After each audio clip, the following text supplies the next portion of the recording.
Bismillahirrahmanirrahim. Allahumma shalli ala sayyidina Muhammad. Kita absen dulu ya.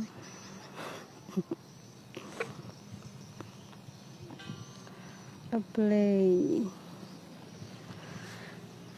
Jadi hari ini Muhammad ikan hitam dan ada ikan zebra juga. Muhammad ikan zebra. Apakah kalian memberi salam ke Rasulullah juga?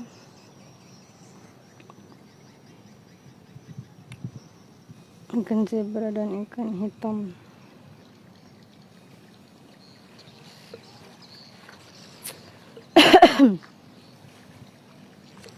Ada kapal guys, tapi kayaknya ini kapal ini ya, pengangkut barang, bukan kapal manusia.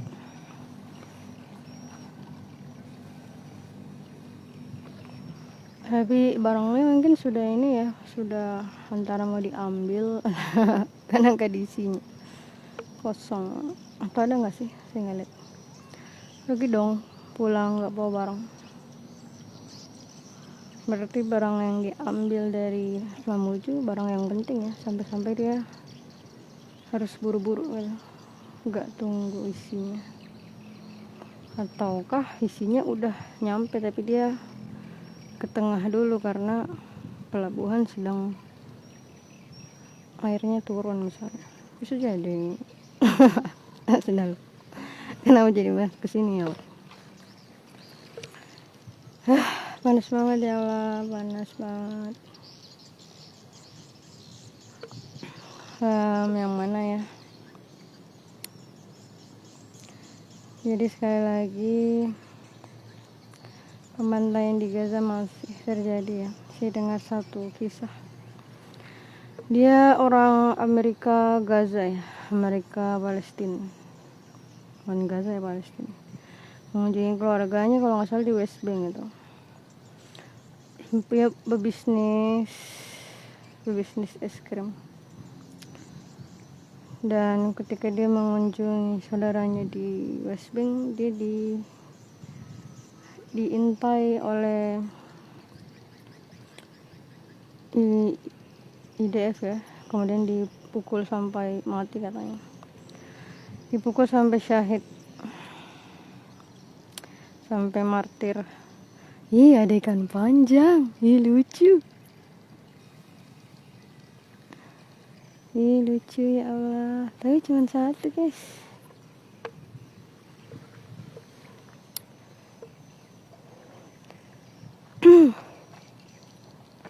Nggak kelihatan juga sih. Cuma saya doang yang ngeliat. Ikannya tuh panjang, gurus, terus kayak ada lancip-lancipnya. Oh, ikan biru itu muncul guys. Itu ikan atau sampah? Ini sampah ya. Kalau sampah sampo yang warna biru, sudahlah. Kena ngebahas ini. Astagfirullahaladzim.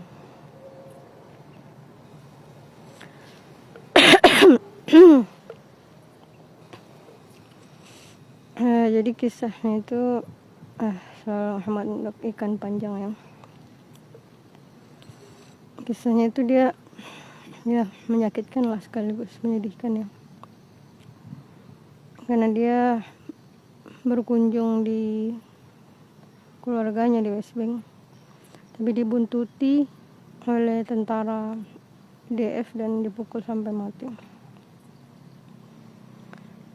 Pebisnis yang cerdik orang Amerika Palestina.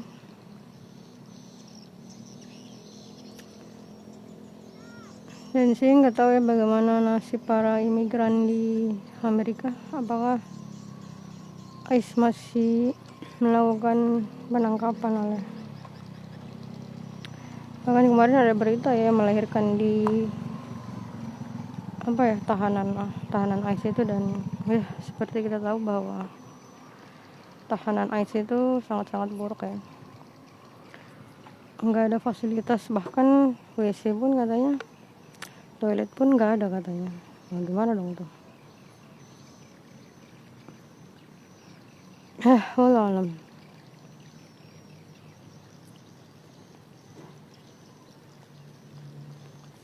Masuk kamera masuk kamera guys. Lagi mancing. Kesian banget ikan-ikan.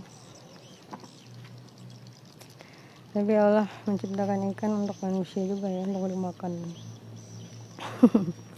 Tapi ikannya cantik sih. Memang maha besar Allah ya yang menciptakan ikan-ikan ini. Jadi lucu ketika manusia itu nggak percaya Al-Quran, nggak percaya Allah itu ada. Bahkan sebenarnya pemikiran bahwa Allah itu ada, Allah itu satu itu nggak perlu Rasul, nggak perlu kitab sebenarnya. Hanya menggunakan logika sederhana itu kan sangat masuk di akal ya. Allah itu cuma satu. Soalnya kalau ada dua, mataharinya bakal bingung nih mau muter ke arah mana. Soalnya Tuhan yang satu bakal minta muter ke arah kiri, yang satu minta muter ke arah kanan gitu. Makanya di dalam Al-Quran itu dikatakan kalau ada Tuhan lebih dari satu itu bumi akan hancur. Karena otoritasnya sama gitu terhadap pergerakan sistem bumi. Jadi menggunakan akal saja memahami bahwa Allah satu-satunya Tuhan yang menciptakan segala sesuatu itu bahkan nggak perlu Rasul, nggak perlu kitab gitu. Tapi saking maha baiknya Allah kepada manusia agar kalian itu masuk surga gitu kan. Makanya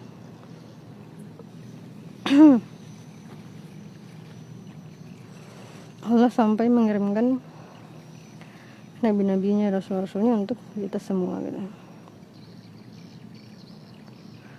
Iya, ada ikan di tengah kayaknya.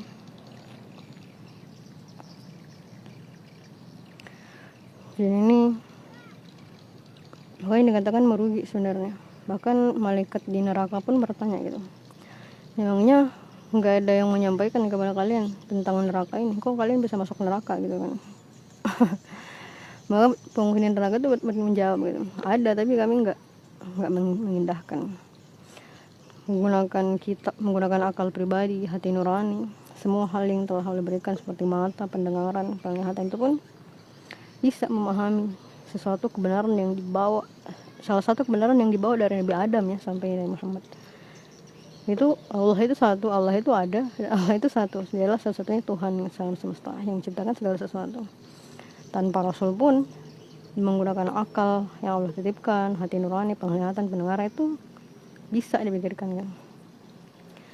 Jadi lucu ketika bahkan menggunakan akal pun kalian nggak mau. Allah sudah tambah dengan Rasul, Allah sudah tambah dengan Nabi, Allah sudah tambah dengan kitab, masih masuk neraka gitu. Makanya dibilang merugi, sangat merugi gitu. Jadi ini bukan tentang kenapa Allah memasukkan ada manusia ke neraka, tapi ini tentang kita sebagai manusia selama hidup pernahkah menggunakan penglihatanmu untuk memahami kebenaran tentang Allah ya.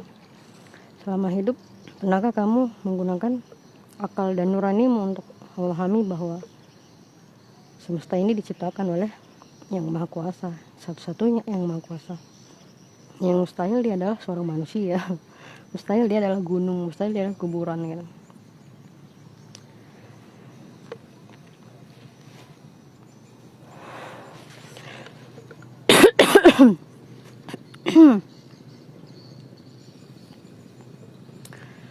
Semoga semuanya akan berlanjut ke kenapa 2 tahun lebih Gaza itu dibantai. Bahkan sampai saat ini pembantaian di Gaza itu masih terjadi.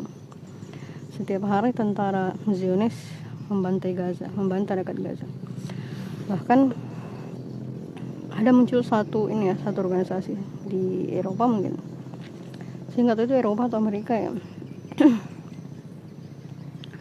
Yang mengatakan secara langsung bahwa tentara IDF itu menyasar anak-anak, mensniper anak-anak, mulai dari para perawat dan dokter yang menyaksikan sendiri peluru yang menembus batok kepala anak kecil, bayi, bahkan bayi gitu.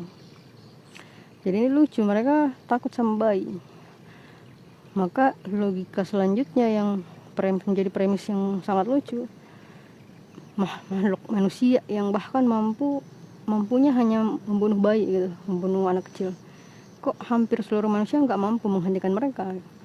Maka ini premis yang menjadi sebuah pertanyaan gitu, kok bisa terjadi 2 tahun lebih loh anak kecil dibantai di Gaza, kok banyaknya manusia nggak mampu menghentikan orang yang hanya mampu membantai anak kecil. Kenapa? Karena kita menjadi bagian dari pembantaian itu. Jadi sistem ekonomi dunia itu seperti roda gitu, roda di mana ketika 1% dari seluruh manusia menghilangkan diri dari roda itu, nggak terjadi apa-apa. Nggak terjadi apa-apa, saking besar dan tingginya. Pertama, profit yang mereka hasilkan dari roda ekonomi dunia itu tinggi sekali. Nah, itu asalnya adalah uang kertas yang mereka ciptakan. Jadi penerimaan uang kertas di zaman dulu oleh nenek moyang kita itu apa ya, salah satu hal terburuk yang diwariskan lah oleh nenek moyang kita, karena mereka yang menjadikan uang kertas ini diterima gitu, karena mereka merasa mudah dengan uang kertas itu, lebih ringan kan daripada emas dan perak. Padahal itu adalah roda awal yang menjadikan sistem ekonomi dimanfaatkan oleh Zionis untuk menciptakan pembantaian justru di Gaza dan di berbagai tempat, ketika mereka juga ikut menggandeng negara-negara pembantai negara-negara pembantai lainnya, termasuk yang di Sudan itu. Ternyata Uni Emirat Arab itu berbeda ya dengan Arab Saudi, sekira sama, ternyata beda ya. Tapi ya sama aja lah, toh Arab Saudi juga memerangi Yaman kan selama beberapa tahun, dan ternyata yang menghentikan kapal-kapal perang yang membawa senjatanya Zionis kan Yaman juga gitu. Meskipun ada sedikit perbedaan ya, karena di Yaman juga ada yang mengakui mereka itu Syiah, meskipun katanya Syiahnya berbeda dengan Syiah yang di Iran. Tapi saya nggak mau bahas Syiah nih. Saya tidak ingin membahas Syiah di sini, saudara. Ikannya cantik-cantik ya Allah. Ikan zebra, ada ikan hitam.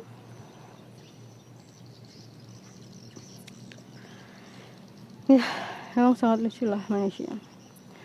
Maka menjadi sebuah kegagalan ya untuk umat manusia. Dan atas kegagalan ini maka wajarlah ketika Allah menimpakan hukuman untuk hampir seluruh manusia.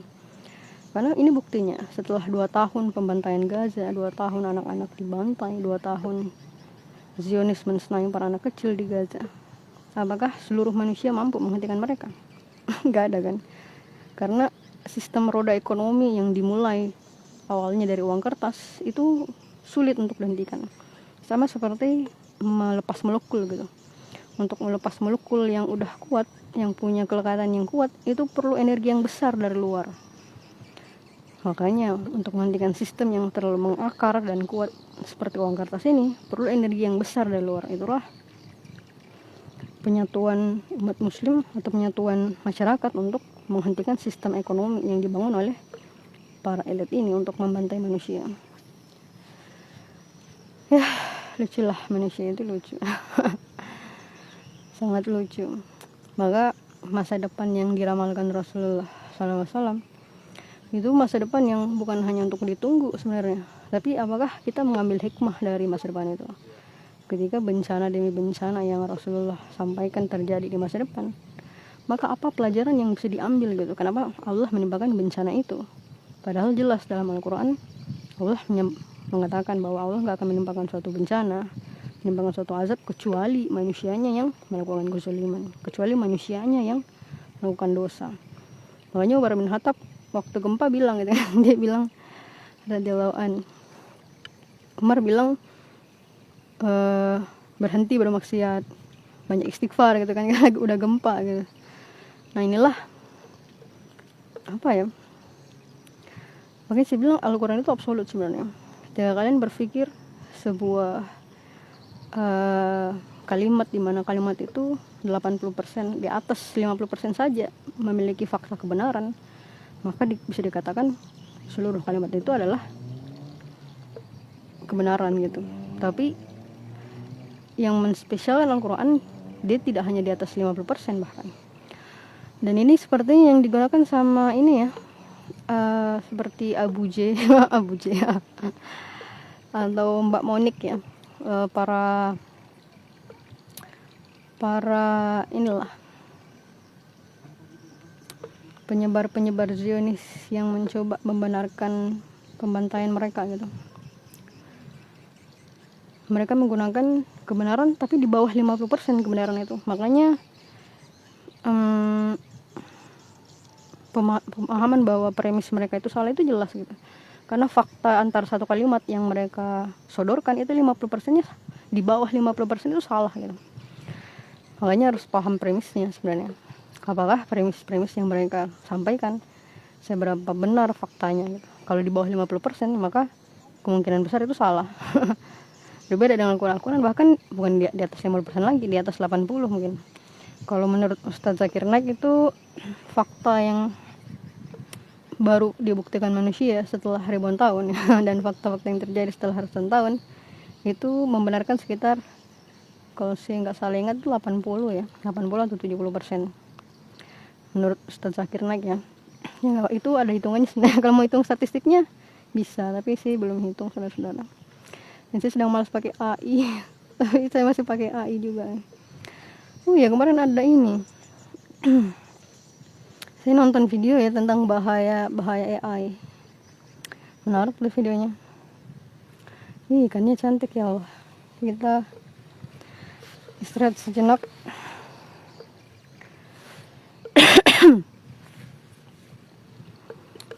Wah, kabur ikannya dari pancing. Ternyata ikannya pintar ya. Tapi mereka ngumpul di alat pancingnya guys.